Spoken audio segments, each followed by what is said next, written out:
வணக்கம் ஃப்ரெண்ட்ஸ். நம்ம இன்னைக்கு பார்க்க போகிற ரெசிபி பப்பாளி பழ அல்வா.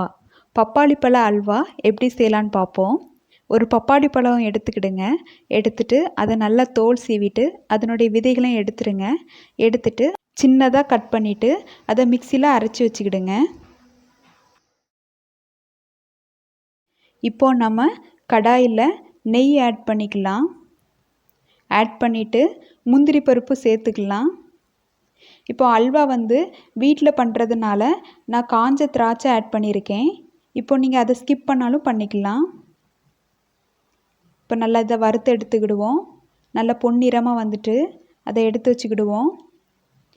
இப்போது அதே நெய்யில் நம்ம 2 டீஸ்பூன் கோதுமை மாவை ஆட் பண்ணியிருக்கேன்.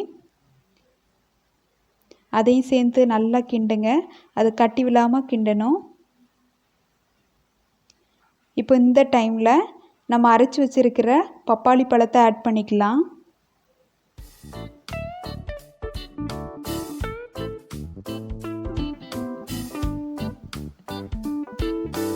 இப்போ இது நல்லா வேகட்டும்.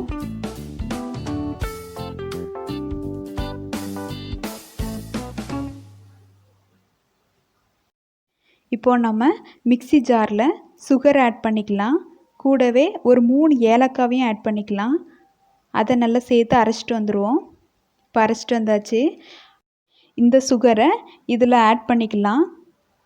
ஆட் பண்ணிவிட்டு அதை நல்லா மிக்ஸ் பண்ணுங்கள். இப்போ நல்லா மிக்ஸ் பண்ணியாச்சு.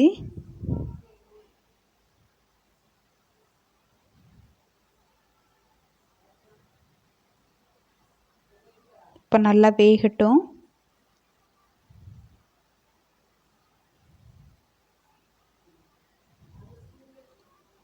இப்போ நல்லா வெந்துட்டு இந்த டைமில் கொஞ்சம் கொஞ்சமாக நெய் ஆட் பண்ணிக்கிடுங்க.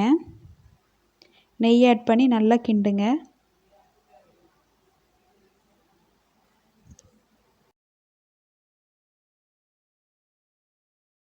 இப்போ நமக்கு ரெடி ஆகிட்டு இப்போ ஃபைனலாக முந்திரி பருப்பு சேர்த்துக்கலாம்.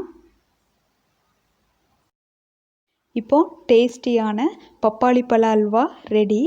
நீங்களும் கண்டிப்பாக செஞ்சு பாருங்கள். தேங்க்யூ.